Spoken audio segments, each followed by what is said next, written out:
Hello there, and welcome back to Tech Transit Talks. I'm Alexei Sanoff. I'm Edward. I'm Justin. And today we have a special guest. It is the man, the legend, the myth himself, the one that spends a lot of time on your track maps and you're writing the next future NYC subway IND second system proposal. It is Vanshnookenraggen himself. Hey guys, I guess I should introduce myself as my real name, which is Andrew Lynch. It is Vanshnookenraggen, for those who are wondering, is a complete nom de plume that I made up a long time ago because I thought it sounded funny. And every time I hear somebody take it that seriously, I think it's the funniest thing I've ever heard. So thank you all for playing into my long-running joke. Pleasure. So today we have a list of interview questions prepared. But first, background information. So, like I said, my real name is Andrew Lynch. I've ran Vanshnookenraggen now for actually, I think it'll be about 20 years this year, which is absolutely insane to me. I started out really getting into transit when I moved to Boston when I was in high school, and they have a very historic subway there. They were also doing this massive infrastructure project called the Big Dig, where they were taking this elevated highway that was running through downtown and burying it into a tunnel. And so, just sort of like growing up around that really got me interested in infrastructure, in cities and planning and that whole thing. My dad, when he was active, was an architect. And so I learned a lot from him. And when I moved to New York to finish college, I wanted to be an urban planner. And so I just kind of like threw myself into the history of the city. Unfortunately, New York City is not very good at planning. They don't really do it at all. And so I decided to sort of take a step back and figure out another way to go about it. But I still had an interest in history of the city and the subways and everything. And so I just used my blog as a platform to learn and to share what I found. And as sort of a graphically oriented person, I always loved maps. And I decided, let me teach myself how to make maps and share what I learned through that. I would explore a lot of abandoned buildings and go into neighborhoods and take pictures. And so that's really where Vanshnookenraggen came from. It was just sort of me sharing my interests, right? And the only reason I really kept doing it was whenever I would post stuff online, there would be a lot of people out there that found it very interesting and would give me a lot of encouragement. So I just kept doing it. And, it was never more than just sort of a good outlet for my interests. Even the future New York City subway stuff, it was really just an outlet of interest. And I really never thought I would do anything more with it. But as time went on and my work got better, more people reached out to me and I started, doing map work. And eventually one of my ideas picked up the ear of a guy out in the Rockaways who had been fighting for a long time to sort of restart train service on the abandoned Long Island Railroad Rockaway Beach branch. And he was fighting with this group that wanted to turn it into a park called the Queensway. And I had written a sort of blog post about how stupid it was that we were fighting about this when both of these things were perfectly capable of being built in sort of together. And he asked me to, if I wanted to sort of join a group to pursue that. And I was like, yeah, that sounds fun. And that opened up this whole door of learning how, the city works, how nonprofits work, how things get done or things don't get done. And, every year I've just put myself out there more and put my work out there and try to just educate people on how the system really works so we can make better decisions going forward. And so I've now been working with QueensLink for 6 years, I think, maybe 7. I've lost track of time, but we've gotten the ball rolling quite a bit this past couple of years, and we've grown quite a bit. We went from an idea to now we're a full-fledged, nonprofit with volunteers, and we're doing events and stuff. So we're still out there fighting a good fight. But that's kind of how I got from just a hobbyist into someone who's doing it more I wouldn't say it professionally, but I would say, somewhat semi-professionally. Maybe one day they'll pay me for it. That's the dream, right? Yeah. It's I the don't know. American I like doing it. Like part of the trick is when you have volunteers, you have passion. And so you can do more with that. When you start paying people, it's like, you don't pay me enough to do this. And so it kind of changes the dynamic, but it's still, I don't know. I'll cross that bridge when I get to it. Fair enough. Well, that's a pretty good introduction, I got to say. So, Thanks. starting off with the questions, you mentioned learning how the city works. How would you say that the city works? It doesn't. like the thing that I've learned in the last couple of years is basically everything that you think, like of the way the city works, or politicians, is basically accurate. You've got a few people out there that really give a damn, that really want to see change, and they're up against a massive system that does not want to change, or if there is change, it's very slow, and you need all the pieces working together. You've got a lot of people that just kind of want, a pension and a position, and they just want to do a job. And there's nothing necessarily wrong with that, but it makes it that much harder to get things done because there are a lot of people that, they're not there to rock the boat. They're there to do a job and go home. And then you get some people that are, incompetent and corrupt. And I'm not here to point fingers and name names. But I'm just going to say, like, it's there. And it's a thing where sort of like a bell curve. You've got some good people, a few good people on one side, a few bad people on the other side, and everyone in between is just kind of doing their thing. And it all kind of stems from like who's at the top, who is leading the city, and every mayor has a different style. Sometimes it's effective and sometimes it's not. And, even the mayors we hate have done something probably good, very good. It's like what they say, a broken clock is right twice a day. And so it's just about working in that system or against it. And it just, depends on what you're trying to do. And sometimes you can be more successful on the outside, which is the avenue that I've taken, where if people on the inside aren't going to make the changes that you think are important, then you have to sort of have democracy actually work for you. It's just that much harder because you're basing your sort of point of power on a large number of people, and so you have to build that coalition to make that happen. The nice thing with democracy is we hire people, we vote them in to do work for us, so we don't have to think about it. But they don't always do their job, or they don't listen to us the way they need it. And sometimes you got to sort of step up and make sure you're heard. That's very well thought out. I'm sure you had plenty of time to think about that. Next up, what are your thoughts on rail fanners and or foamers like us? I don't know if I'd call us foamers. Rail fanners proposing ideas to improve the NYC subway. I would be the biggest hypocrite in the world if I said, like rail fanners out there are proposing stupid ideas, because I think so many of my own past ideas are absolutely insane, and there are a lot of them that if I didn't see the value of thinking outside the box, I think I would probably deactivate a lot of stuff on my website just because I don't want people to think that they're good ideas. One of the reasons that I was just like any of you, right? Like I was just like, oh, here I can look at a map and I can draw a point from here to here. And so I think it's perfectly acceptable to come up with the craziest ideas that you can. Don't say that in front of our club. No, I think it is, because it's healthy.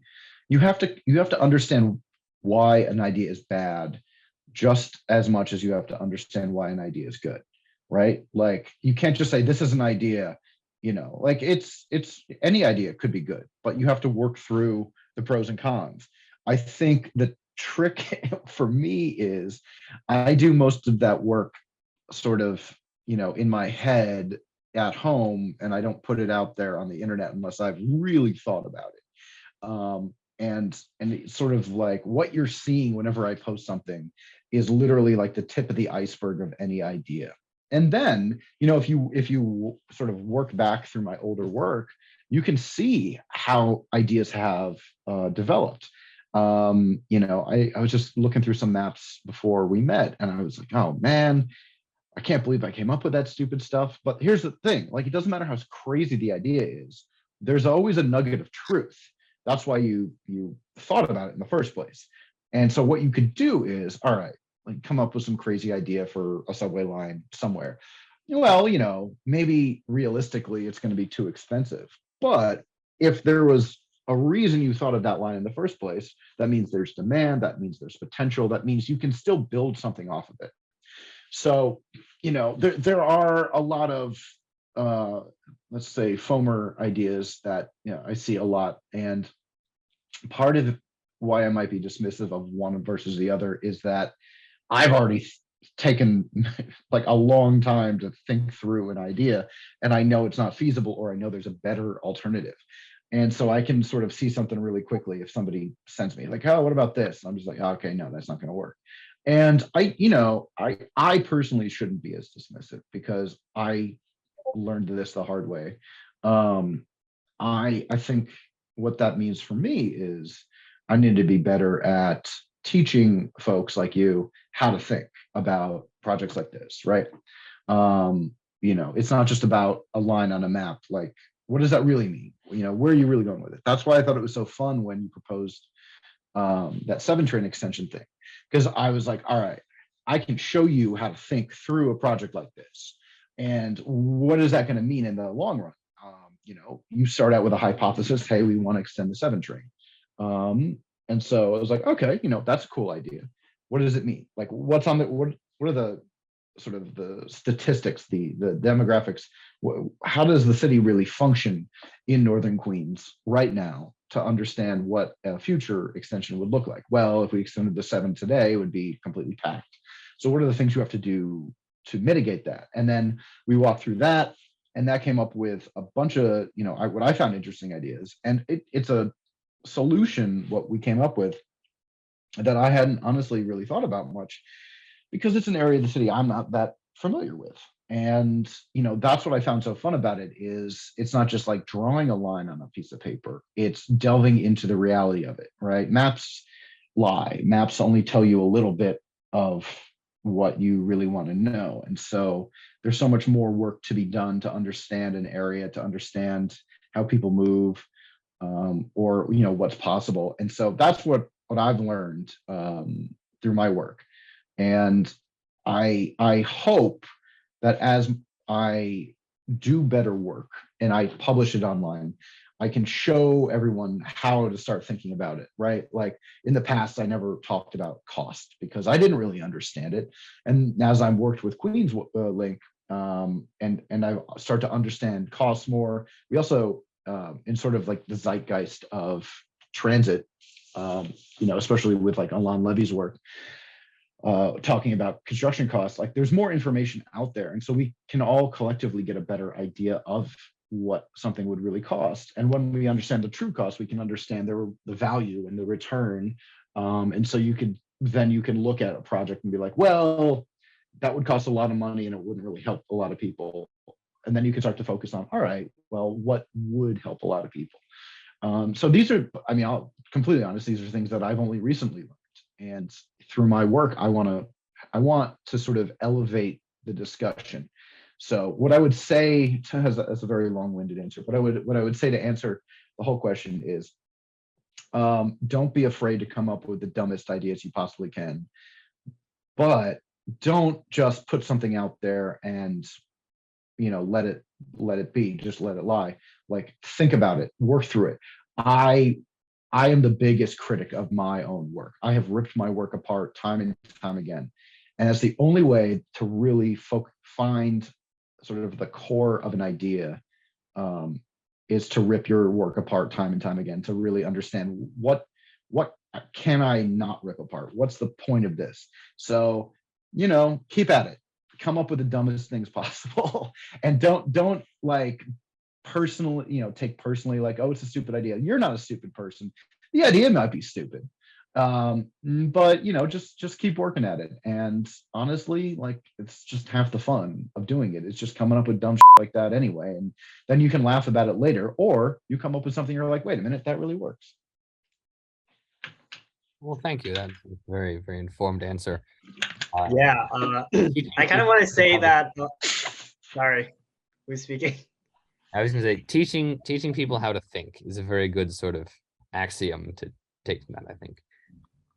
It's Yeah. what, you know, college and higher education should do, and what they try to do. And I don't know if they totally succeed at that. I've never been a massive fan of structured education, but I do see the value in it. That's just kind of my own personal, like you were talking about school, and I was just like, yeah, I hated school. Like, it took me 6 years to get through college because I dragged my feet, and I just didn't want to. I didn't drag my feet because I enjoyed my time there. I dragged my feet because I didn't want to do my work because I was too busy making maps like this. Relatable. Relatable. Yeah, really, really. I mean, hearing your story, Andrew, it kind of reminded me of my own, because right now I am probably, you know, kind of on YouTube ripping other rail fanners apart of their ideas. And You do it all the time, Edward. yeah, I do it all the time, especially during meetings. You just see me during meetings, like having the like just freaking out about dumb ideas. And then pretty sure I there's look a at time my of own that. ideas and I'm like, oh damn, when did I ever Yep. think of this? I should like, I know. you know, completely like, you know, scrub whatever I said off the internet, because this is just so Exactly. dumb. And Don't, yeah, also, you gotta, everybody has to learn, and we all learn at different paces. And you know, I like I said, for me, the only reason I'm kind of, I don't do it anymore is I've had the conversation too many times, and I'm too busy with trying to actually turn one of these lines into reality.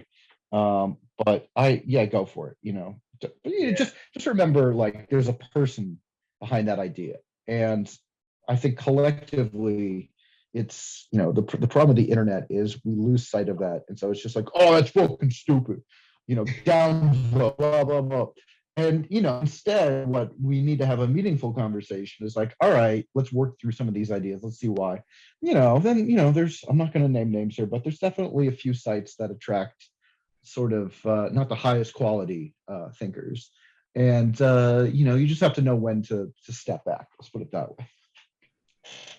yeah.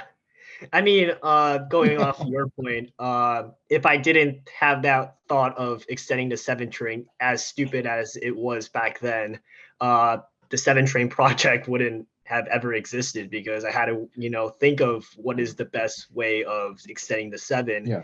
And originally, regional rail on Port Washington wasn't even part of that plan. It was Alexei who ended up proposing that idea, and I had to like think about it for quite some time before I was like, yeah, this definitely works. So yeah, originally it was, I actually think you guys should pursue that. You should talk to the Long Island Railroad about it, just to get like a pilot set up, because I mean, the line really, it's the only line they have that's really set up perfectly for regional rail. And I'm curious, you know, I don't, you know, with Long Island Railroad planners these days seems to be taking more hits than making the hits, but it might be an interesting thing to get professionals involved to say, you know, what would this really look like to make regional, like as a pilot program on Port Washington. Just it's just like, you got this rail right here. How are you not utilizing it correctly? So yeah, no, that's something to consider. Is, you know, it's not just this, you know, there's ideas that can be ideas, but sometimes you really got to fight to make ideas into reality. Fair enough.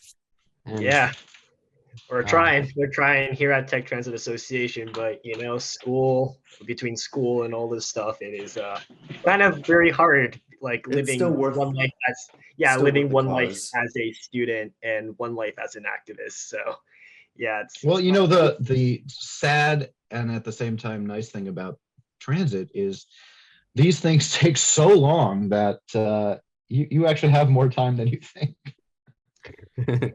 Oh yeah. All I right, like how number that's the 3. one good thing. When did the general shift to de-interlining happen for you? When did the I general believe- shift of what? I believe Edward can explain this question more thoroughly. Yeah, so when I first saw your site, it was like what? It was like what, 2018, 2017-ish. There were quite a bit of like interlining, but like over the course Oh, of yeah, like the next few years, you kind of shifted more to like de-interlining. And I was just Sure. wondering, when did you like think that de-interlining was better than interlining? I know exactly when it was. I was chatting with Uday Schultz, who is very active on Twitter. He's got his own blog. I met him when he was in 10th grade at a transit center event, and I was like completely blown away by him. And he was very personable, which isn't normally the case for a lot of sort of not just transit people, but like engineer-minded folks. And I hate to even admit this, but I was like, oh, you should totally join Twitter because it's like where we all hang out and talk about transit. And it's been, great for the kid, but it's also Twitter is beyond evil at this point. Age like Oh, Lord Twitter. Oh, it's aged like milk. Yeah, exactly. So yeah, no, we were chatting in 2019 just about a bunch of different ideas. And he's the one who was just like, yeah, like these interlining things are it's not great. And I'm like, well, what are you talking about? Because I was just going off of the system that I knew, which is the one we have where everything's interlined and reverse branched and everything. And I had read Alon Levy's piece on de-interlining, and I found it to be a little bit, it's a very like binary. It's like this, we're going to do this, and every line is going to be this. And I just looked at it. It's like, okay, that's not really realistic from the standpoint of a writer, but then Uday showed me some graphs that basically show, how much each train is delayed at certain locations in the system. And it was just like blatantly obvious. I was like, oh, every one of these merges is a big issue. And we started talking about capacity in the system. And, it's kind of funny. We're, talking today in 2023, where we're still only at like 2/3 of the ridership that we had before COVID. But back in 2019, we were hitting a ceiling with capacity in growth, and we were looking at ways of mitigating that. And I was like, all right, let's break down the system. Let's look at each individual line and see where the capacity crunches are, and sort of like what latent capacity is in the system. And we did that. We went through every single line. We looked at the delays, the locations of the delays, and what their causes were. And we found that there are a number of lines that are interlined or reverse branched that they make so many different merges. The R is a great example, that like they're literally capped at a lower capacity because of the times that they just have to sit there on the tracks waiting to move. And that was the thing when I saw it clearly. I was like, oh, okay, now do I think that de-interlining is the end all be all? No, absolutely not. Like, these are tools that we use to move people, and there are pros and cons to both approaches. It really depends on what you're trying to accomplish and the best way to do it. I also know that, like, if we were to totally de-interline the system, in a way that made it easier for the average rider to get around, it would cost billions of dollars. And some lines are easier to de-interline than others. Others are going to require a lot more investment, especially the IRT stuff. People like to point at like the Rogers Junction in Brooklyn and say, oh, why don't we just, fix that? It'll fix everything. It's like, actually, no, it won't. Like, it buys you a little bit of capacity, but that's it. There was what was it? There was a IRT capacity report that surfaced over the last couple of years. I remember that. And it was very interesting because I it was one of those things where you could see that the planners actually had enough rope to really propose kind of crazy ideas. And I really appreciated that, because then they could be like, yeah, if we fixed Union Square, we could shave 30 seconds off of a trip, but it would cost $100 million, and that's just, it doesn't make sense. And so you could see the justification for a lot of stuff. Whereas if you just fix a few switches and you can make trains move faster, you buy yourself more capacity. And so that's where I learned from him. And actually, it was funny when the shutdown happened for the pandemic. That was the first thing I started working. I was like, yes, I'm going to take all these ideas and put them together. And after about 3 months of work, we put together a really good report. I was like, this doesn't matter anymore, because I can't imagine when we're going to need this much capacity and when we're going to need to spend this much money. And so, maybe in 10 years we'll have to have this conversation again. But then there's basic stuff like, I live in downtown Brooklyn, and I take the Q and the B over the bridge every single time. Every single time I'm sitting there, and I just got to wait like 30 to 40 seconds, maybe even a minute for trains to switch. And I just think to myself, yeah, it doesn't have to be this way. Like, I know it doesn't have to be this way, but nobody wants to change anything. And that's the other thing too with de-interlining is, in a vacuum, it solves a lot of problems, but in reality, you're changing, the way people live. And I think we can look at the Long Island Railroad East Side Access, cluster to understand how difficult it is to actually change stuff. Now, I think that was handled in a spectacularly poor way, especially that they had 15 years to figure out what they were going to do with service, and then didn't even bother listening to people when they put out the proposed schedules. I think with de-interlining subways, just because there is much more redundancy, we're not going to have that problem. But I can totally see issues, especially on like Queens Boulevard, where people are like, well, now we have to transfer, and that transfer is sort of negate any of the benefits, which it might be true and might not be true. If a transfers, add 2 minutes or something like that to a trip, it's better than if a transfer adds 20 minutes to a trip, right? So it's all these things we got to work through, but it was more of like an academic exercise. And so I just want to like caution, just say, like de-interlining is not the end all be all. It is not this silver bullet that's going to solve all of these problems. The reason that I wanted to write about it was I wanted to sort of highlight the real world issues that would bring up, where just saying, oh yeah, just run all the trains on the same tracks, don't worry about it. It's like, we don't live in that perfect world.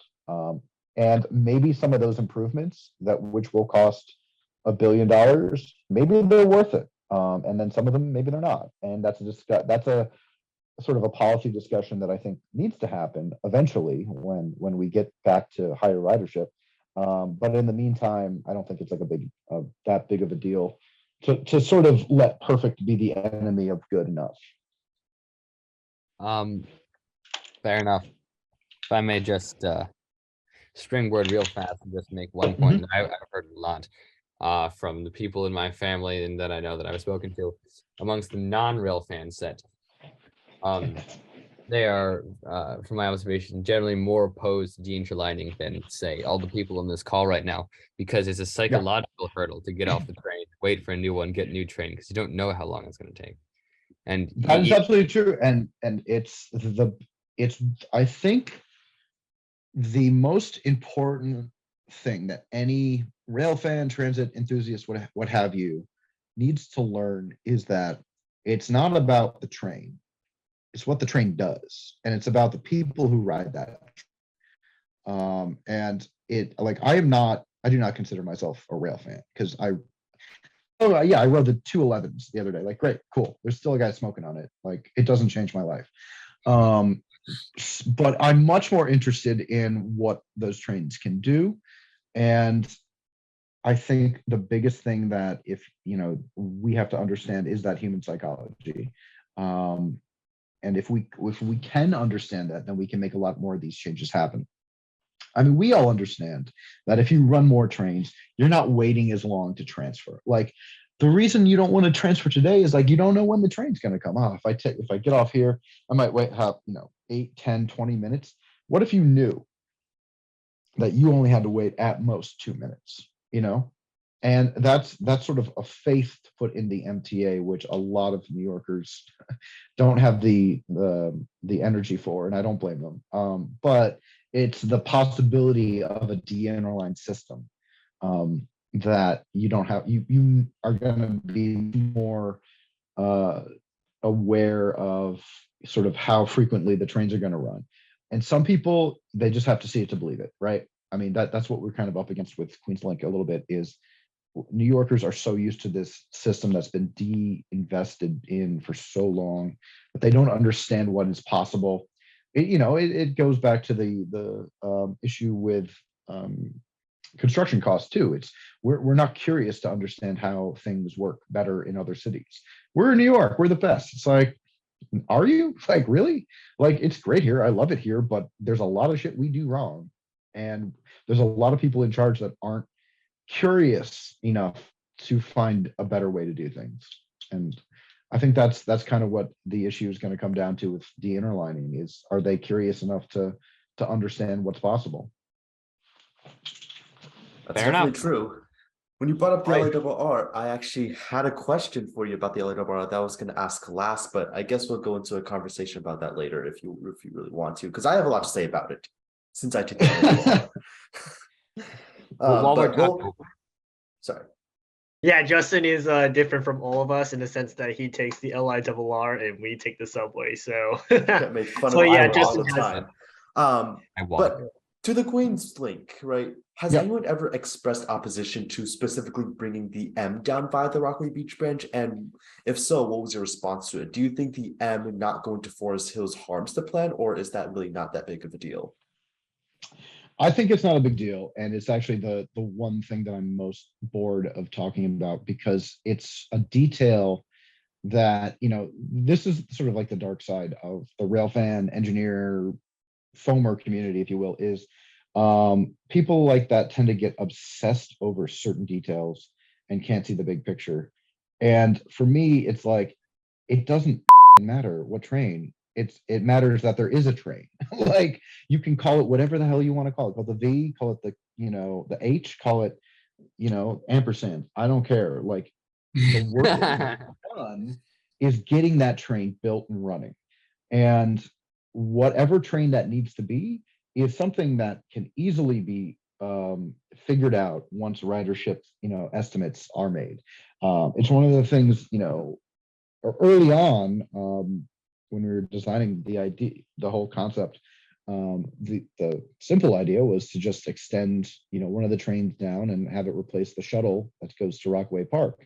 And then it was brought up that a lot of the political base in the Rockaways is in Far Rockaway, and there's also potential higher ridership in Far Rockaway. And so we've just kind of kept that question like, where's the train going to go? We just like, yeah, it could go anywhere.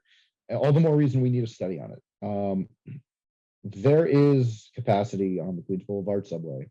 It's a technical sort of issue where all the local trains just use the one track at Forest Hills to terminate. And so because of that, there's backup, there's capacity issues. If you're to build the branch, the QueensLink, which would branch off of the local tracks only, you could divert enough of those local trains where you free up a little bit of space at Forest Hills.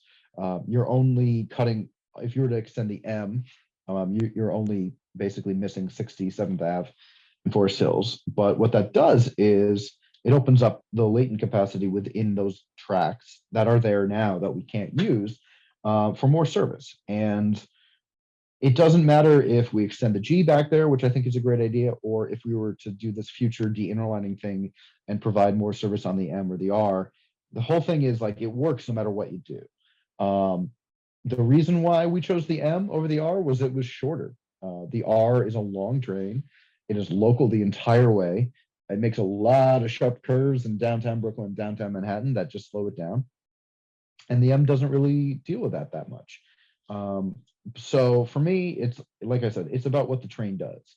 And I'm really, really bored with, like, it's one of those things when people ask me that, I'm like, all right, I'm immediately not going to sort of take you seriously because you're thinking about the wrong issues here.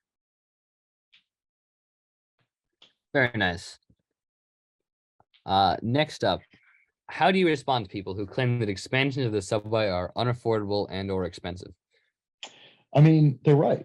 It is expensive, but any infrastructure investment has a payoff. Now, what you want to do is make ones that will have the most payoff, right? We spent, like $250 billion in this country building highways and ripping up, neighborhoods and destroying cities. And we did it, and nobody asked if it was too expensive because the federal government said it was, we'll pay for it all. Eventually, we had to say this isn't worth the cost, right? I don't think expensive costs are sort of like a non-starter. I've heard people say something like, oh, we can't build anything until we get the cost down. And my response to that is, well, how do you know if you've got the cost down unless you're trying to build something? Every project like this is an opportunity for us to learn and do better.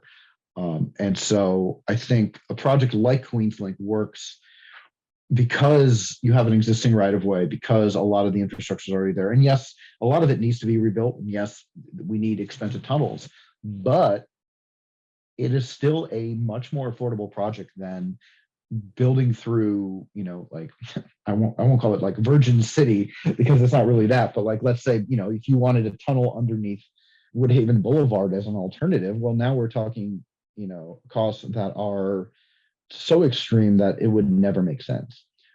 So I also think it's a case of people not really understanding scale. We're all dealing with inflation right now. We're all dealing with the price of basic stuff going up, eggs, milk, food, that type of thing.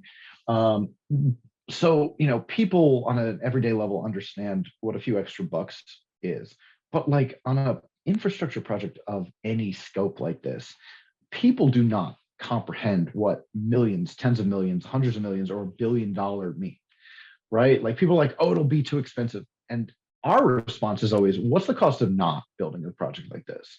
What's the cost of having everyone still just sit in traffic on Woodhaven Boulevard, or, just waste hours of their life commuting from the ends of the city, or there is a number that can be an economic number that can be put on the everyday value of time. And that's what's so important. It's kind of hard to wrap your head around it.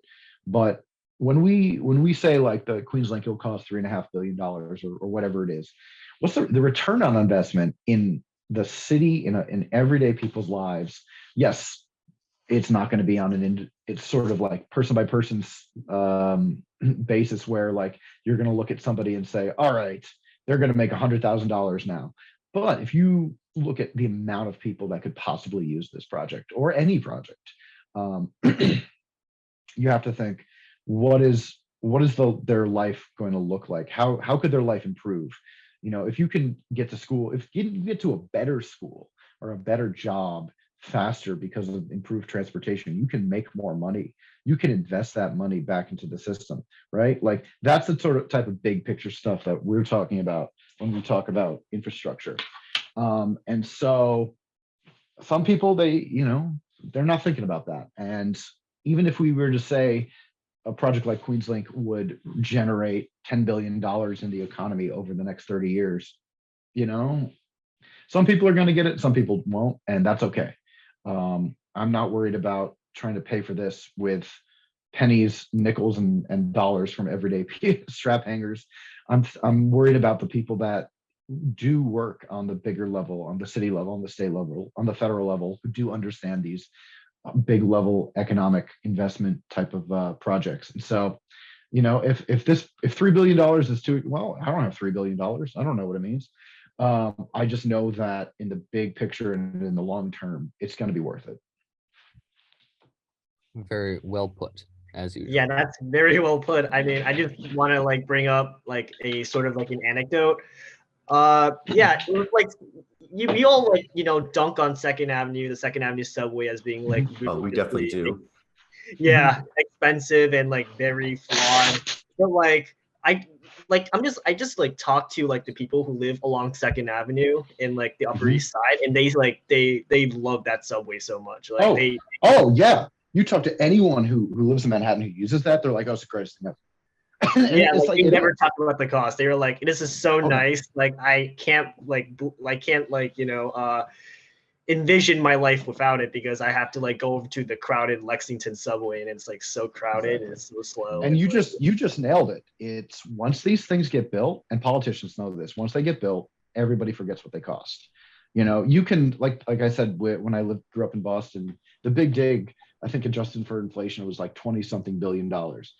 If you saw Boston 30 years ago and you saw it today, that is money well spent. It is a completely different city. I went up there for a wedding. I hadn't been back in, like 10 years. And I was walking around and just the new development shocked me. I was just like,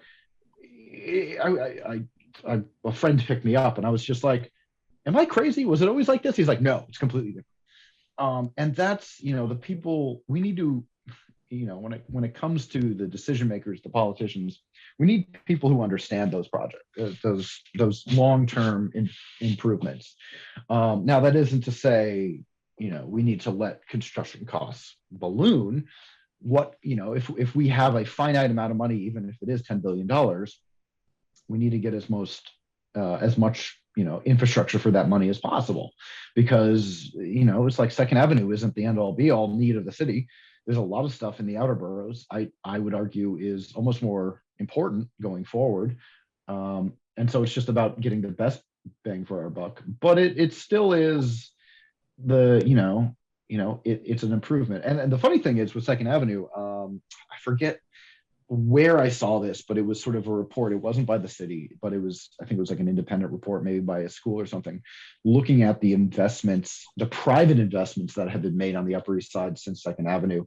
And I think it was like in the span of like 3 years or something like that, it was a return of like $1.5 billion. But the trick with that is it was all private investment. It was all private returns. And so the city isn't recouping that in taxes. I mean, they'll recoup some stuff in taxes, but I think there needs to be a better way, a value capture system in place for these projects, so that the city is more inclined to invest, the state is more inclined to invest. But we also live in America where private property is sort of the end all be all. So we might not get that perfect world, but there is, we can say it costs $5 billion. But we can also look and say, well, there's been already like $2 billion worth of investment. So you factored that over the course of 20 years. I mean, then you could literally say this and paid for itself. Fair enough. Yeah. And we were going to ask this later, but I figure I might as well just springboard off here. Just very briefly, since we're running a little short on time. Do you have any ideas on how to reduce the upfront costs, even if it does pay for himself? It is always looks nice to have a smaller number. Yeah. And well, and the cynical answer to that is just lie about it, which is what a lot of advocates do, and it's what we're trying to not do with QueensLink, which is we're trying to be more honest with the cost. The biggest problem, literally the biggest problem with cost overruns is that the first cost that you hear about is a back of the envelope sort of like rough calculation based on a couple of things somebody thinks. Until you start really, I mean, literally like doing test bores and designing a project, you have no idea what it's going to cost. But the catch-22 is no one's going to fund it if they don't know what the final cost is going to be. So you have to come up with a cost. And this is kind of a problem with every single mega project is to get it built, you have to lowball it. And then once the money starts to flow, the real costs get more understood. And then you have these sunk costs that you can't leave. And this is not like an American thing. Like this is not some New York thing. Like this is universal. Every country and the cost, the construction cost report that Alon and others worked on shows this too, is every country has something that's, a problem. And so we can cherry pick and say, oh, I mean, yeah, New York does it worse, but I think the biggest problem with New York is we are so bad at building. It's been so long since we've done this that we've literally lost institutional knowledge of how to build. And so a lot of it is just figuring it out as they go. And when you got room for mistakes and you got room for corruption, and that's what balloons things. And so the idea was MTA would learn those mistakes, learn how to go forward. But I think a big problem was Cuomo. He basically pissed a lot of people off, and they all left. COVID hasn't been helpful. I think a lot of people with institutional knowledge left the MTA. So unfortunately, with going on for phase 2 of Second Avenue, they're probably in the same boat, just in terms of like having to relearn a lot of stuff. And there's a bigger issue with that sort of, do we fund public institutions the way we should? That goes back to sort of like neo-liberalism in the 70s and 80s, where governments were getting their budgets slashed left, right, and center. I think it's very obvious that whole system has failed, and privatizing everything does not mean that we're going to save money, because we haven't, so I don't know. The problem with cost overruns is it's death by 1,000 cuts. There's 1,000 different things that need to be fixed. And it's about, do we want to change the culture enough to start making those incremental changes? I don't know. I think we need to, but that's another issue and problem to solve entirely. And that's one that we're not going to fix tonight. Fair enough. I've said that too much, but I don't know. I'm sort of in awe. So next question. Do you feel that you've become sort of a popular figure? I need to sleep. Amongst the trans set. I don't I know I am, but I don't think about it. Yeah. I don't do this for anyone but myself. I do this was always me just being like, hey, I'm a nerd and I just found out some and I'm going to make a map, or I'm going to, do something with it. If you think it's cool, that's great. And if you don't, that sucks, but whatever. I also am constantly amazed that anybody knows who I am. I was in City Hall Park once, and dude walks up to me. He goes, "Are you the Subway guy?" I was like, "What?" And he recognized me, and I don't really put myself out there, or at the time I didn't as much. I've done it a lot more now, especially as I have this sort of vessel with QueensLink that I can put my face out there. But it does shock me that people recognize me. And it's just a thing where I don't really, care. I'm not doing this for notoriety. I think it's cool. I'd love it if y'all bought some of my prints and made a little money, but that's mostly it. So I guess, I just don't think about it. I'm too busy trying to do the things I want to do. And I'm very, very grateful that as many people are interested in me and my work as there are, but it's still kind of a surprise to me every day. That's that's a reasonable response. Again, I don't really know what to say to this except for yes, that makes sense. Good point. Now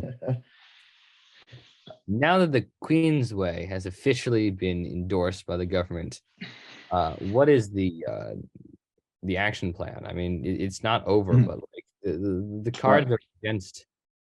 Yeah. What's the move? Anything can happen. What we're trying to do right now is get all of our ducks in a row for the end of this year. Basically, the last year and a half. So just going back, we didn't really put out the QueensLink plan until the summer of 2021. We had been working on it. The MTA released their Rockaway Beach Branch feasibility study in October of 2019, and so we went through that, and we had a lot of questions for the MTA, and they basically told us to go fuck ourselves. But we were trying to take that report and build the QueensLink off of it, which we did. And then COVID happened. So all the stuff we really wanted to do went out the door, and we had to just wait until it just became feasible to really do a sort of in-person outreach. And over that time, we were able to actually get some expertise, some experts in planning to take a fresh look at it. And they were like, yeah, this is how they lied about the costs. And I've had people at the MTA be like, stop saying that. I'm like, I'm not, like, you didn't lie, but somebody lied. And I think people need to understand that, like, it was politically sandbagged, and we don't know why. We've got some ideas, but until we have a smoking gun, I'm just gonna stick by this. Anyway, point is, once we released that report showing that it could be done for cheaper, we were like, all right, where do we go from here? We started meeting a couple political sort of like volunteers who volunteered for local politicians. They're like, this is a really cool project. They were all based in like central Queens. And so they saw like personal benefit from it. And we've been able to build a political coalition of a lot of unlikely people. And we got a lot of support, basically all but one local elected politician from Central Queens is supporting what we built it up as. Yeah, we're not trying to build this tomorrow. We're trying to understand all the ways that this could work, and we're trying to understand the real costs. That's why we want a proper environmental impact statement done. And that was an easier ask for a lot of people. And I still think to this day, like, it doesn't make any sense to design the park and the rail separately. And that's exactly what we're asking. We understand that there are other motivations for the park. So going forward, I think the biggest hindrance to the rail proposal, or for the QueensLink, which is both, is that people don't know about us. And the Queensway got a lot of, they have a big backer in the Trust for Public Land. And they've done a lot of great work behind the scenes, but they don't have a lot of support, and they know that. And so they're just trying to get a first section built so that they can say, hey, everybody, look how great this is. And what we're trying to do is counter that and say, look, we are totally pro parks. There's a lot of parks up there. There's a lot of area up there that we think that we could coexist with the Queensway. But you can't build this in a way that blocks transit. Now, we heard from the MTA, we heard from General Lieber himself saying that they're not going to allow that to happen. But the problem is we haven't seen anything to suggest that. They have not really designed the Queensway, which is rather interesting. They just had a concept. And so what we're trying to do right now with the town halls and the workshops is go into each neighborhood and say, this is how you can do both. These are the designs. They're not blueprints, but they're close. There's something that you can look at and say, oh, here's where the stairs are going to be. Here's where the bike path's going to be. Here's where the track's going to be. Here's how it actually all looks together. And this is stuff that, me and our designers and a lot of the volunteers have had in our heads, but we didn't have, we hadn't shown it yet. And so that's what we're doing right now. And I think that if we can show the local communities out there, look, and we're not just showing either. We're going out, we're doing these town halls because we want feedback. We're coming out there with an idea and saying, look, this is how it works. Well, how would it work for you? How do you want this to work? What do you want to see in it? And we're designing it together. And if we can, even if they start building that thing, it'll suck for them if we have to in a few years and rip it up. But I think, the more people see the possibility of having both, the more that they're going to support it. And that's all we're asking right now is, look, we totally get that you could build parkland up there a lot sooner than you can build a rail line up there. It's a no-brainer. There's no reason why a lot of that land couldn't be built as parks today. But, again, you can't build a park as a block, as a sort of a NIMBY move against better transit, because everyone in this city knows we need better transit. We need more open space too. We need safer streets and safe bike lanes. We need all these things. And I think it's just a thing where, more people just need to be shown that it's possible. And that's what we're doing over the next 2 months, is getting those ideas out there, really amping up the marketing, getting people to understand what's possible. And again, we're not trying to block any future, open ways out there. We're trying to show that both are possible and understand what it's going to take to build both, even if the rail has to come later. Leave the space, just like they did with the rest of the subway. They left space for expansion, and that's really all we're asking for. The second part of that is the MTA. They have to get on board with it, and I think it's sort of a catch-22 where they don't see the support because they're not asking to see the support. And so what we're trying to do is show the support. We're trying to elevate the voices of a lot of people out in Central Queens, Southern Queens, who desperately need this, or they just think it's a good idea. And I am constantly amazed, in the best way possible, how often we get people who support us that maybe didn't even support us in the past, or people that we would have assumed, oh yeah, they're against this, because they see the bigger picture, they see the bigger benefit.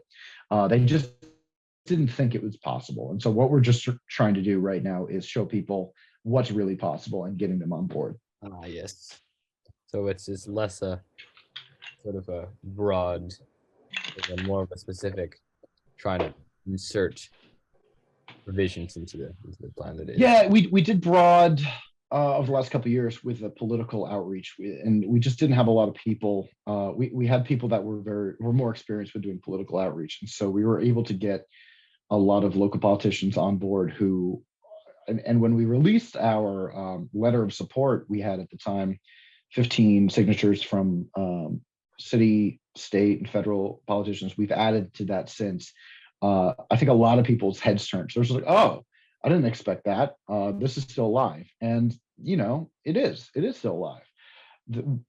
If there wasn't a demand for better service out there, we wouldn't be doing this. We're not doing this for fun. We're doing this because we need it.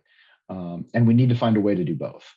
And the more people understand that it is possible, the more they're going to demand that we do both. And that's what our goal is right now. Very nice. Our next question. Yeah. So since we're on the topic of subway expansion, this is, how do you respond to people that how do you respond to people who claim that subway expansions create crime and gentrification? Because for the 17 project, when we talk to people who live in Bayside and Whitestone, a lot of them are pretty supportive of the idea that the 7 train needs to come up here, because they're tired of waiting for that damn Q17, Q88 bus that goes at 6 miles. Q44. But at the same time, there's a growing sort of really small group that's pretty loud that say this 7 train will create massive crime and gentrification, and we don't. Yeah, and we don't want it here. And usually, my response towards them is lay the subway map over the crime map of New York City, and you'll literally see that crime doesn't really correlate with the presence of a subway line, because we got neighborhoods like Bay Ridge, Gravesend, Coney Island that see very little crime, yet they have subways there. And you have other places that don't have subways, like Southeast Queens, but do have a relatively higher rate of crime. So there's literal no correlation. But just wondering, how do you respond to that? So it goes into the deeper question of what do you do about NIMBYs? And that's something that I see all the time online of people oh, and it's first of all, NIMBY is you can't let the idea of a NIMBY stop you from coming up with a good idea, because it's sort of like a self-fulfilling prophecy. There's always going to be people that don't like change. But you said it, they're a small, but vocal minority. And when it's sort of small dogs are the loudest ones because they have to be.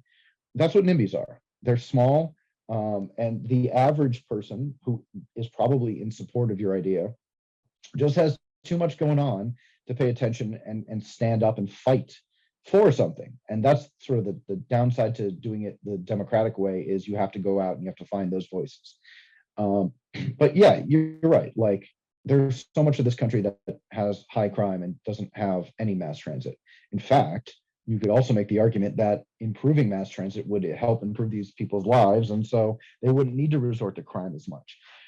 So there's that. Gentrification is a different animal entirely, because a lot of people don't quite understand what gentrification really is. Gentrification is a supply issue, and people look at New York City and they're just like, oh, it's all these rich people moving in and they're pushing the poor people out.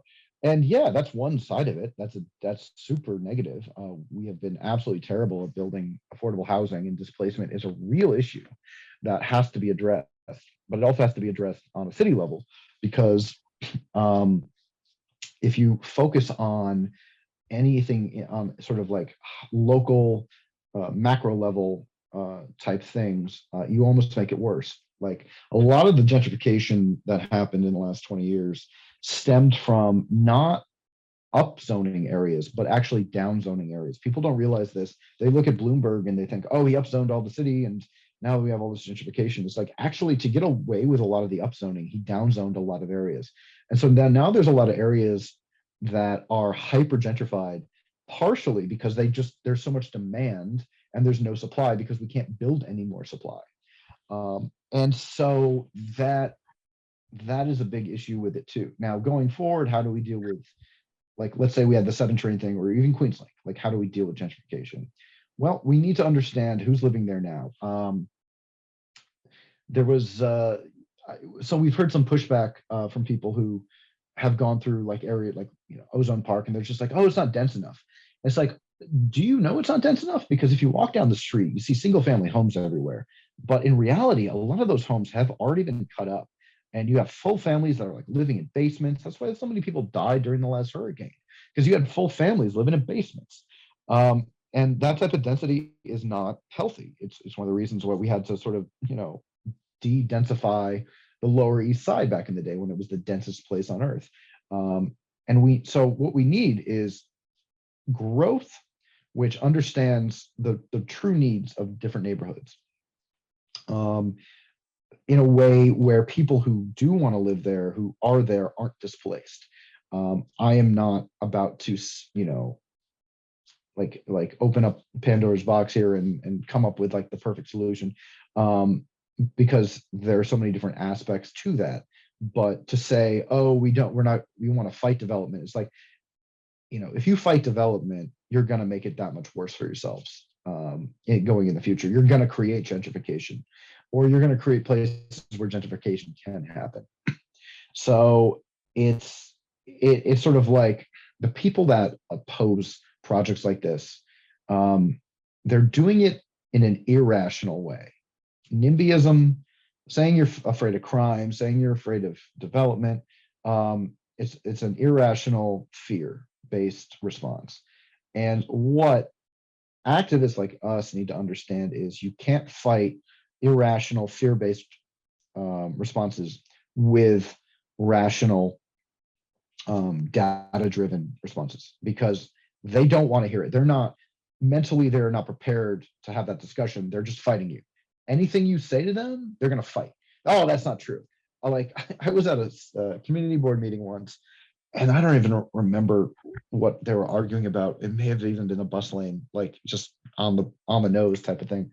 And some guy's just like, like 73% of statistics are just made up on the spot, and then proceeded to quote a statistic. And I'm just like, this guy is so afraid of anything that he's not even rationally thinking.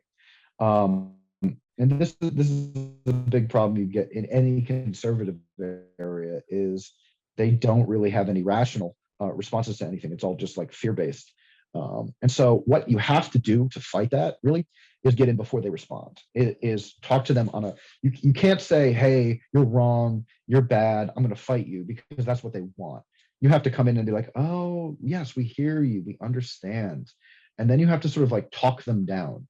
You basically have to get them out of that fear mind state, and then talk to them. And that's what we're trying to do with QueensLink is, we've been very conscious of going into neighborhoods and not saying, hey, wouldn't this be great? Hey, this is our idea, because we're going to get shot down right off the bat. And we do get that some of those responses online. And I can tell they're responses by people that have not even taken 10 seconds to look at what we're actually talking about. They're just, oh, you're talking about it. This is gentrification. It's displacement. It's all these bad things. It's like, you don't even know. You're just afraid. You're just scared and you're angry. And so, like I said, the trick to that is either getting to the opposition before they can form and talking, or the second trick to that is then making them think your solution is the solution that they thought of. But that's a deeper sort of marketing sales, conversation that we could have. And then when you do have, angry people, you got to let them calm down, because you can't deal with an angry person by being angry. You got to cajole them. You got to calm them down. Then you can have a rational conversation with them. It's the only way to do it. So you can't be afraid of NIMBYs like that. You have to just know how to deal with them. And that's going to be like, if anybody who wants to deal with infrastructure or development or anything, any of the things that we're all interested in, NIMBYs are part of the equation, and they are not something to be feared. They are something to be understood and communicated with, because sometimes what you really want to do is turn those NIMBYs into your biggest supporters. And it's possible. There's always going to be people that will never support you, and that's okay.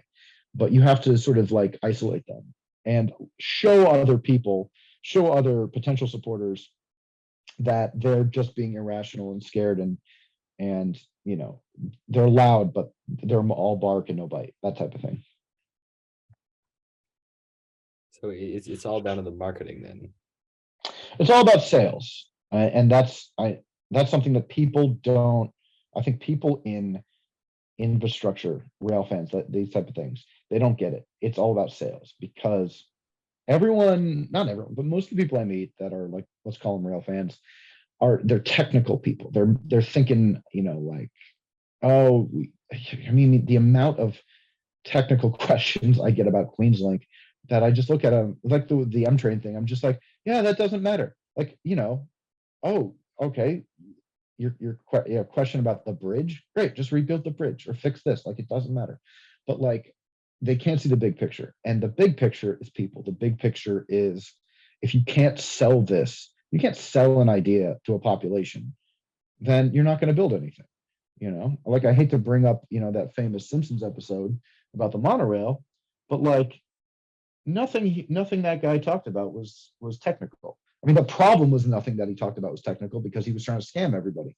But he got it built. And more often than not, the people that get things built aren't doing it because they're, thinking about every nut and bolt. They're thinking about the big picture. They're thinking about helping people at that level. And, most people aren't engineers, and they're not thinking about those problems. They're thinking about just getting through their daily life. And all you got to do is come in and be like, yo, I hear your problems. Here's a couple solutions. What do you think? Obviously I'm making an overgeneralization, but if you can't figure out human psychology, you're not going to be able to make any of your dreams possible, because it's what we're all here for. We're not building bridges for Mother Nature. We're building it for people. Very well put. Yeah, once again. That's sort of what Robert Moses did, right? Is he sort of, how did he put it? Many planners make plans, and when the plan is done, pat themselves in the back and like, I made a great plan, but the plan doesn't matter. Now, I hate to be quoting him, since we all know what he did, but I think the point is still valid. I think people vilify Robert Moses more than they should, because he was the most human villain I've ever seen. By that I mean, like, he did so much good, and so much of the bad that he did because he thought he was doing good. We need to learn from him, and we need to be honest about the things that he did and how he did them, so we can learn the right thing to do and the wrong thing to do. So like, you can say, oh, Robert Moses was evil. It's just like, well, then what's Joan's speech? Like, it's not a black and white proposition. And we also need to understand that, sometimes we need someone to be the villain to build on a large tapestry, like in a city like this, because there's people in the way. Now, I think what we need to learn from Robert Moses is how can we go about building where we help people and we don't hurt people. Like I was talking to someone online once, and they're just like, you can't ever rip down a building to build a subway. And I'm just like, yes, you do, but you also don't have to go out of your way to knock down a neighborhood. Like that was the sociopathic evil of a lot of highway planners, was that they were so focused on what the numbers told them that they could just literally take an eraser to an entire neighborhood and say, no, we need it for the cars. We can't do that. We shouldn't do that. But we can also understand that, we do have to move things around on some basic level to make it better for the masses, that type of thing. Moses definitely went too far. And a lot of people learned the wrong things from him. But I think that people are still learning the wrong things from his story because we've turned him into a villain, and we can't focus on sort of the better things that he did do in terms of like city government and getting things done. There's a people like an easy answer. They like, oh, he's a good guy, he's a bad guy. Unfortunately, it doesn't really work that way. And as if we're just going to think about it in terms of good versus evil, we're never really going to change anything. That's perfectly fair. Yeah. I think we in this club are perhaps guilty there a little bit. We are. Next question. This question could easily take a long time, so I'm going to say let's maybe cut to the brass tacks of it. But okay, what do you think are the top 3 most important and top 3 sort of most off the beaten path ideas that you have and push forward? Oh my God, I don't even know. Like, top 3 most important.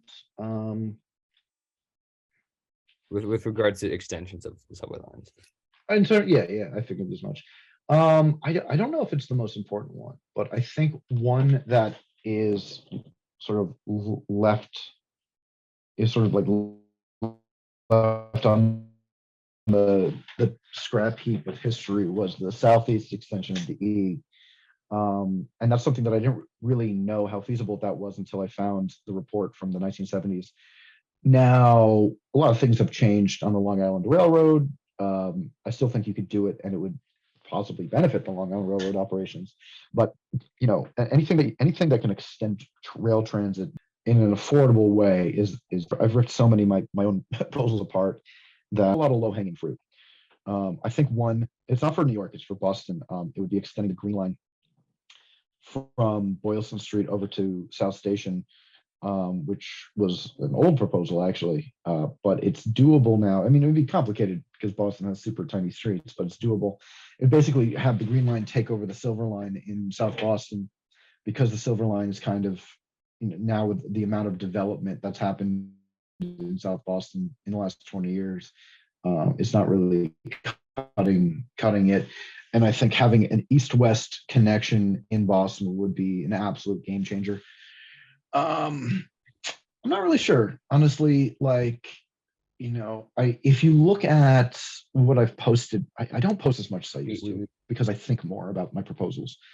You've got, so people have asked me like, when are you going to release a new future map? And I'm like, I'm not. Like, I'm probably never going to release another one. Maybe I will, but it's going to do is have the last few things that I proposed, which is, so we got QueensLink, we got the 7 train, we got the Southeast line, we got the 2nd Avenue up through the Bronx, which is more like a crosstown connection. And I think, I still think there's a lot of value in trying to extend the subway to Staten Island. But there's got to be a bigger economic incentive to do it. Beyond that, those are all, I know those are all doable, but the costs are going to be great. And so there's not a whole lot left we can really build. Part of what I've tried to do also in doing deeper research into like the IND second system, is just understanding that so much of it was, smoke and mirrors. They, a lot of those ideas were just ideas to get people to, vote for like a bond extension or just to try and get more money to build the existing system. It's kind of sobering and sad to think that so many of these ideas were never really ever going to get built, even by the people that dreamt them up. But it also got us to where we are today. So I don't know, man. I've always had my issues with regional rail proposals too. I don't really dabble in that, only because I think so many people do not understand the political realities of, interagency competition. I mean, we don't have Metro North and Long Island Railroad working together. You think New Jersey Transit is going to work with us? Like even the Port Authority, like there's a lot of transit fans out there. Like I basically, like anytime I'm online, I see like a regional rail thing, I'm like, great, none of this matters, because it's not reality. And maybe we will have some sort of regional rail system, but I highly doubt that it's going to be like integrating New Jersey Transit and Long Island Railroad, especially if it's going to be like batshit stuff where you're going to take a train from like Philly to Ronkonkoma. It's just like, that's not going to happen. That's not even good operations. And so I try to stay out of the whole regional rail thing. I don't know. I know that's not the answer you want, but like the more that I do this, the more sober I am about what's really possible. I think there is a lot that's possible. I think a lot of stuff is more possible than people give it credit for. Honestly, though, what it's going to take is leadership. We need better leadership, stronger leadership. Either governor's office, mayor's office, whoever the hell it is. You just need someone who's saying, I want to do this, and I want to get it done. And you'll find a way. And maybe that even works for regional rail with Long Island Railroad and New Jersey Transit. Maybe there's some deal that the governor of New York can propose to the governor of New Jersey and be like, I'm going to give you the one thing you always wanted in life, but in exchange, we have to do regional rail. It's possible. I don't think it's likely, but it's possible. Yeah, well, that's always good to reality check, especially in the high imagination filled Right. halls of transit planners' imagination. I use the word imagination twice. You know what I mean? Yep. Dream filled occupation, or not occupation, but thing. Next. How do you feel expansions of subways, especially in sort of low-lying areas, interact with climate concerns? This applies to QueensLink and the Rockaway that I feel double. Yeah, this is something that only a few people have mentioned, but it's sort of a double-edged sword, right? Like if we don't fight climate change by creating a better world, or I should say not double-edged sword, it's a more of a self-fulfilling prophecy, right? Like if we just say, all right, we're not going to improve these areas because they're going to be underwater, we're just accepting that we can't fight anything. My response, especially to like QueensLink, is, you've got 125,000, 200,000 people that live on the Rockaway Peninsula. Where are they going to go tomorrow? Like really, like what's the alternative for this investment? And if we can take a dent into it, I'm not saying that like the Rockaway Peninsula is the greatest place for transit, but dependent on transit, and we need to service those people now. There's other places that maybe in 100 years humanity's going to have to give up. Can we make that decision today? Like, who are we to make that decision? I think when it comes to serving areas that are maybe low lying, we just have to understand that we're going to do the best. It is our job to do the best that we can do today with what we understand the future will look like, because maybe we can fight climate change. Maybe we can shore up things enough to where it's going to be okay. Maybe we can, but we need to do our best, and that's going to be it, right? Otherwise, we're going to have to come up with a much more interesting solution to rehouse 200,000 people from the Rockaway Peninsula somewhere else. And that's going to be a much harder proposition, I can imagine. That's completely fair. Before we move on to our final question, do you have any points that you would like to make or emphasize? No, I mean, I think I've talked enough. That is, well, it's been a long episode. Yeah. I think Fair this is enough. the first one that's exceeded an hour, but Yeah. Worth It If you has want Yeah, been. more- and I usually grill Alexei and Justin for making the podcast like 45 minutes. Yeah, this is definitely going to be like an hour or 2 hours. If there was one that was going to be long, it would be this one. I'm Oh yeah, perfectly- definitely. But what are your thoughts on the recent developments within the Long Island Railroad, the Long Island Railroad, East Side Access schedules, all that? Do you think the LIRR could have done better, or do you think they made the best out of what was given to them?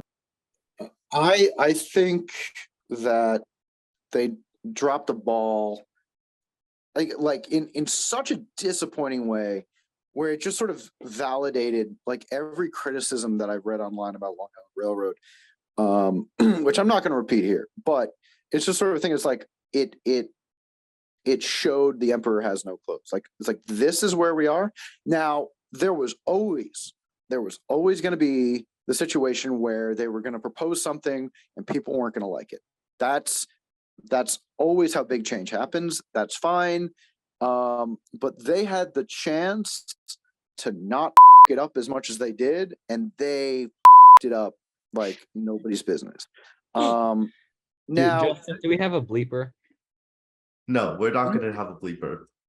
great. I think also, I think also too, it's just sort of a thing like, to the Long Island Railroad's credit, and this is no one's perfect. There's no way in hell they could have prepared for the pandemic and what that meant for the change in working from home and that type of thing. So there's that. But we're also talking about a seismic shift in how people are able to commute. So it's sort of like a chicken the egg thing. It's like people weren't commuting from Long Island to Midtown East because it was such a pain to do it. And I think what's going to happen is you'll see a gradual shift, especially as people start to go back to the offices, and jobs change. So I think in 10 years, I'm not going to say it'll take 10 years to iron things out. I think it'll be a lot quicker than that. But I think in 10 years, the investment of East Side Access is going to be a lot more clear than it is today. I think Long Island Railroad was dealt a lot of bad cards. I think they made a lot of bad plays with those cards, but they were also dealt poor cards with a global pandemic and changes in commuting. It also sort of shows the problem of, and this is a bigger picture thing, this isn't just Long Island Railroad, but the problem of like planning and construction in America where these things take so long. Because had something like East Side Access been built in the 60s or the 70s when it was first proposed, Midtown East could have developed in a different way. Long Island commuters could have developed in a different way. And so I don't think it's a bad investment we didn't make. It's just because of a number of different realities in which we live right now, it's going to take a lot longer to play out, and for everything to settle. But I think, Long Island Railroad has made some poor decisions in terms of operations, that just sort of show how poor, a lot of these behind the scenes agencies are operating right now. And it's disappointing, because we don't really have a lot of other options right now. But I think maybe the silver lining from this is, with enough egg on their face, they can sort of pick up and say, all right, let's do the right thing and let's make it work. That's my hope, at least. That's Yeah, I agree with that. I mean, I do have to bring up the point that it's sort of comparable to when they opened the Christie Street connection in '67, where people had no idea where the trains are going.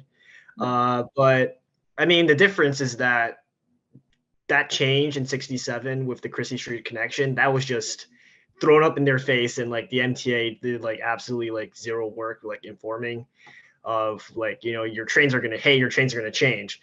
Yeah. For East Side Access, on the other hand, they pretty much had all the time they had. They pretty Yeah. much said, hey, in 15 years, this is your schedules. Good luck. And people rightfully complained, and they still didn't make any of the changes. No, It's also, yeah, it's not that they didn't communicate. It's that they refused to listen when people were like, hey, this is going to be a problem. And they're like, no, we're gonna be gung-ho about it. And the reality is it's going to take a long time for the commutes to shift. And I think, you know, they were just overly sort of optimistic. And I think that's just being nice. Yeah, it was a lot of pie on the face. Let's put it that way. We all know this. They could do better.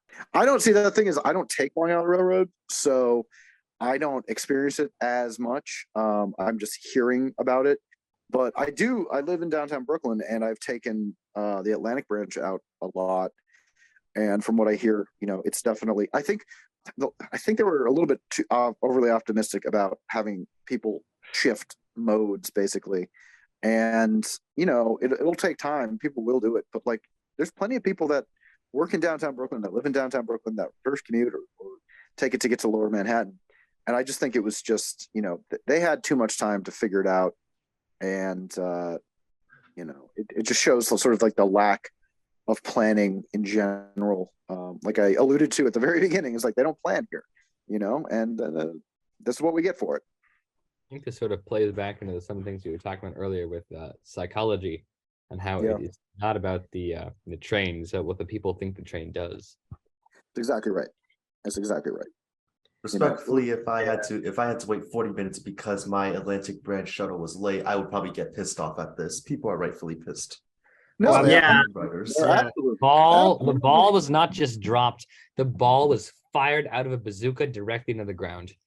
Yeah, I mean, as you know, we three come from a school in Brooklyn that is like what, mere minutes from the LIRR Atlantic branch, and yeah, you have It's from the Atlantic Avenue. yeah, and we have like people up in arms about like, you know, complaining about how you know, it is a cluster of what has been going on And it with is. LIRR. Yeah, I mean, I believe that we even talked to the principal, and he has also been very inconvenienced by it as well. So Every principal and every faculty member who takes LIRR to Brooklyn has been inconvenienced. I've seen some people complain about it on Twitter. I know that, you know, that's not exactly the best source, but actually the first few days of the new schedules, like I think February 27th, I was on the bus to the train station, and then I was like, I wonder how the trains are going right now, because I didn't really trust train time. So I went on Twitter, I checked the tweets that mentioned the LIRR. Yeah, it was not gonna be fun. It wasn't. The first day, I believe, all of the trains were actually going to Jamaica late because of signal issues. So like, you know, that was pretty bad. Then the second day, we were waiting a few minutes for the 721 shuttle to Brooklyn. It was 722. The shuttle still didn't arrive. And then when people found out that when it was arriving, it was a 6-car shuttle, right? And so like when people heard about it over the announcements, it was like a bunch of people groaning. I was like, we're like second-class citizens. And then I checked the crowding. I checked the crowding, and there was like 200 people, 100, 200 people in the back 2 cars. So I was like, oh dear LIRR, what have you done? You know, it gives, I think it's interesting that you don't really hear much talk about, you know, regional rail proposals now. It's a lot more complicated to run a railroad than people think. But it's also that the railroad doesn't want to, you know, change their schedules to be, you know, clock facing. There's so much stuff that they could do, and they turned around and did the complete opposite. And it's just, it is baffling. But it also, you know, it's like a lot of smart people left the MTA during the pandemic and because of Cuomo, and this is what we have to show for it. This is where we are with disinvesting in transportation. Is the best minds aren't there, and the people that are there aren't fighting for the best ideas. And so the problem is that the political response to these problems also doesn't quite understand the institutional issues that are happening behind the scenes. And so instead of actually fixing the right problems, they usually find a workaround so everybody can keep their job, and the politicians stop yelling at them. So it's a vicious cycle. It's why we're here. And it's why good people leave the MTA. It's really disappointing. One of the reactions we get from people that don't want the QueensLink built is, oh, the MTA doesn't want.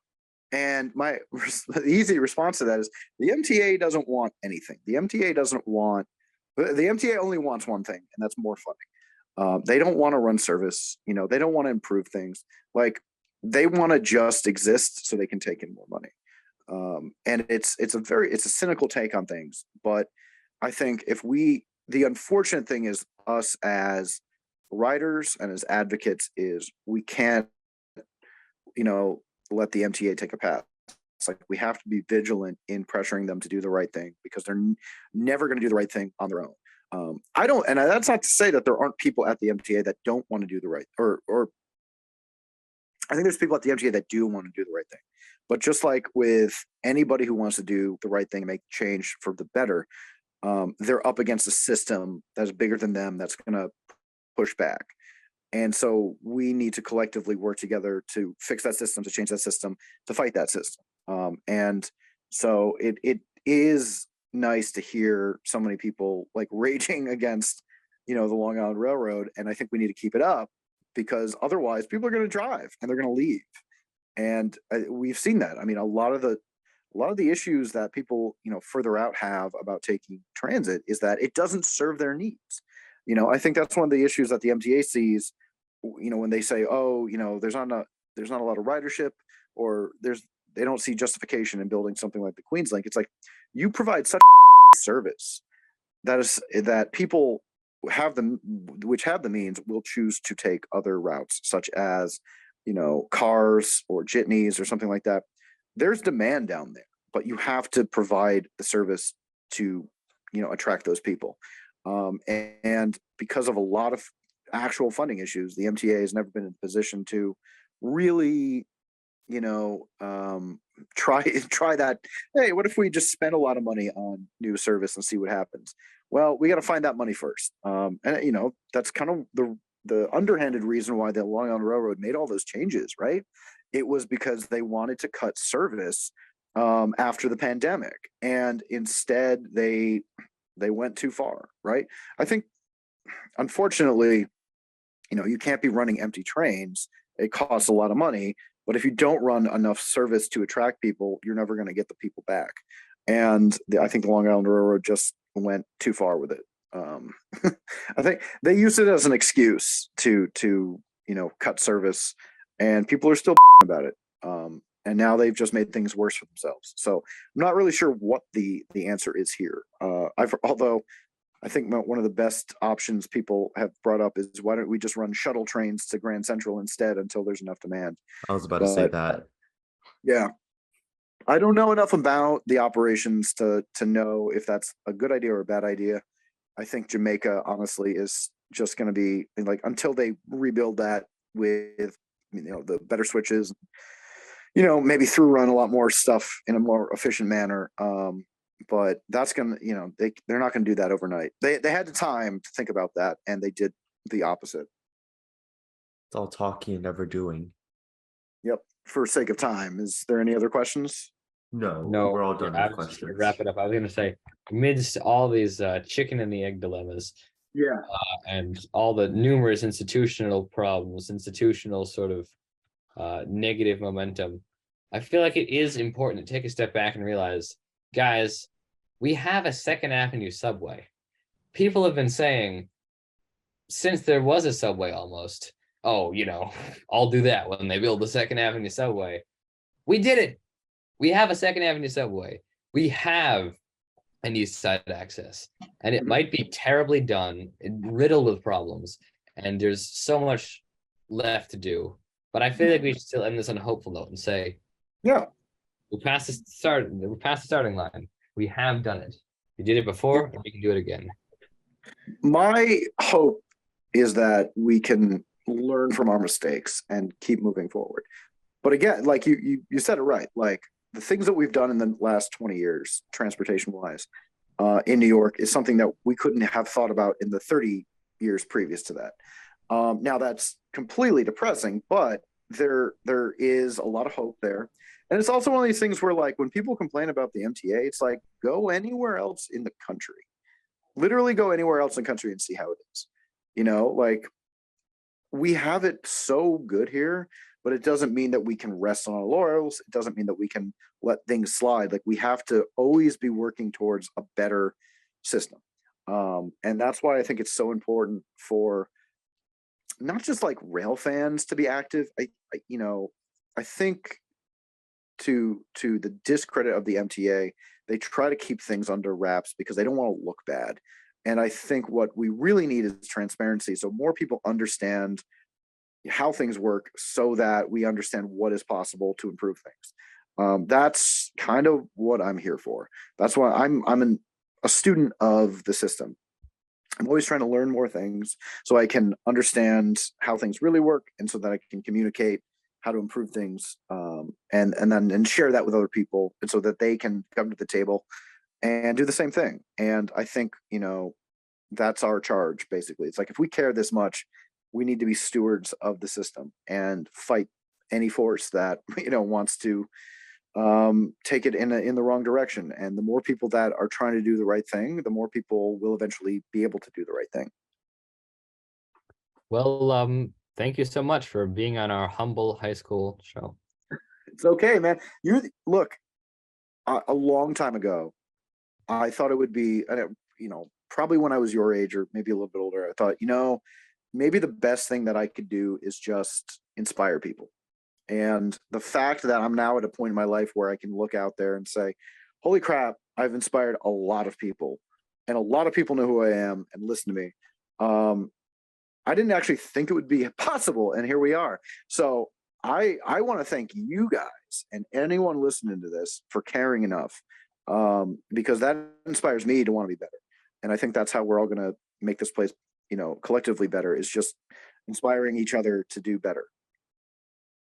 Indeed. And I would like to thank all our viewers for now making it through this video. I don't know, are we up to 90 minutes now? That takes 1 hour 40. So 100 minutes. 100 minutes. 100 minutes. I mean, I think that was a pretty good 100 minutes. It's inspirational 100 minutes, but it's still 100 minutes. So thank you for that.